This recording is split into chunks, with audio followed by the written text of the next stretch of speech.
सबसे पहले इसमें कहा गया है कि ब्रेक इवन बताएं, फिक्स कॉस्ट बताएं, मार्जिन ऑफ सेफ्टी बताएं और प्रॉफिट बताएं।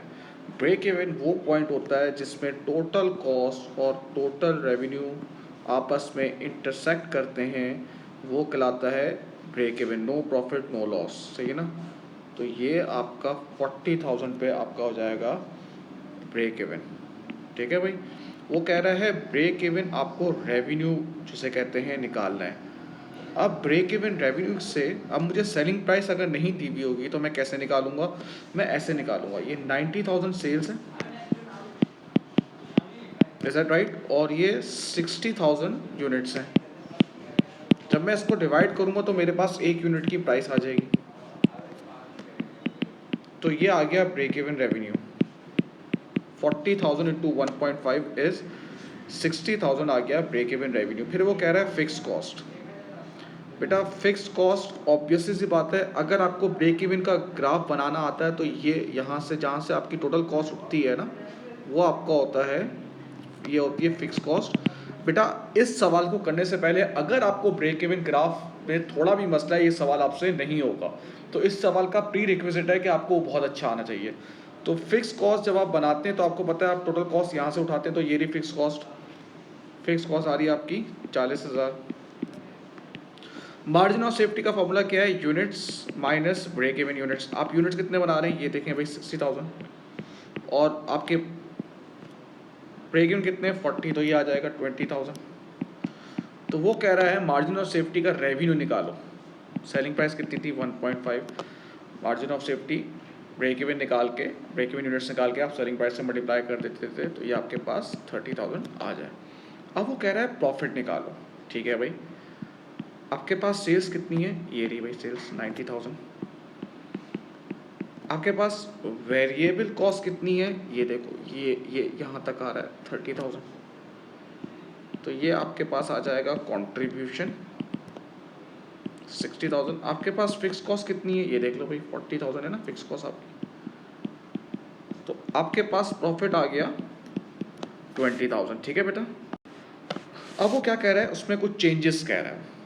ठीक है ना। अब जैसे मैं पहले पर यूनिट निकाल लूँगा, हमेशा मैंने पहले बच्चों को बोला है कि पहले आप पर यूनिट निकाल लें। पहले सेल्स थी आपके पास 3,15,000, ये लिखी हुई, और यूनिट्स कितने थे? 1,05,000। इसके लिहाज से आपकी सेलिंग प्राइस आ रही है एक यूनिट की 3। अब देखो, increase the selling price by 5%, इसको 5% से बढ़ा दें तो 1.05 हो जाएगा, 3.15। ठीक है बेटा। अब आएगा डायरेक्ट लेबर। डायरेक्ट लेबर भी इस तरीके से होगा 2,10,000। इसको मैं डिवाइड कर दूंगा नंबर ऑफ यूनिट्स है। नंबर ऑफ यूनिट्स ऊपर दिए हुए 1,05,000। सॉरी, डायरेक्ट लेबर आपको ऑलरेडी दिया हुआ है 4। चेंजेस क्या है?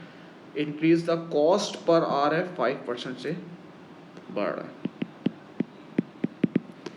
4.2। तीसरा है डायरेक्ट मटेरियल। एक यूनिट का डायरेक्ट मटेरियल कितना दे रहा है? ये देखें 2। क्या which will increase the cost per material आ रहा है 1.02। मैं ये बिलीव करता हूँ बेटा, जब आप वीडियो देखने आए तो आप पहले उस सवाल को पढ़ के आएँ ताकि मेरा टाइम इसमें सेव हो। ठीक है। अब ये आपने बेसिक चीज़ों की वो कर दी है। अब मैं स्टार्ट करता हूँ। ऑफर द सेल्स, खैर बोनस है। स्टार्ट करते हैं भाई अब चेंजेस के साथ। प्रॉफिट निकालते हैं। 1,05,000 थे, अब रिवाइज सेलिंग प्राइस कितनी आ रही है मेरे पास? 3.15।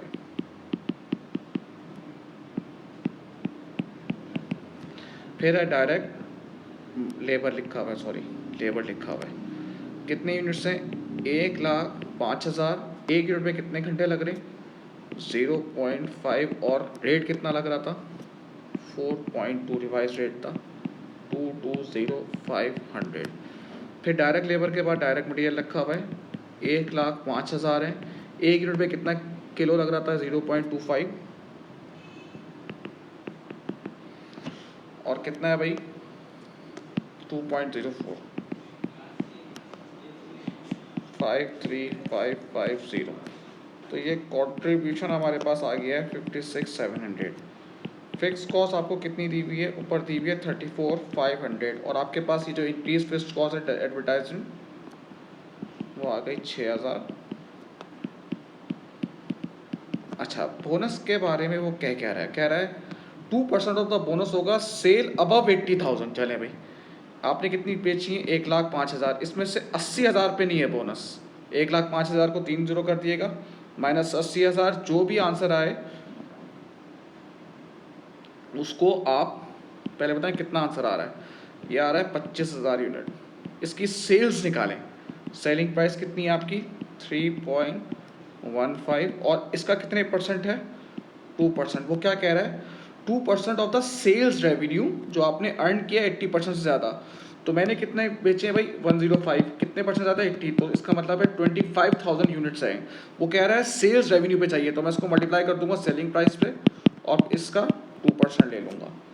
तो ये आ रहा है 1575। तो आपके पास प्रॉफिट आ रहा है 14,625। ठीक है भाई।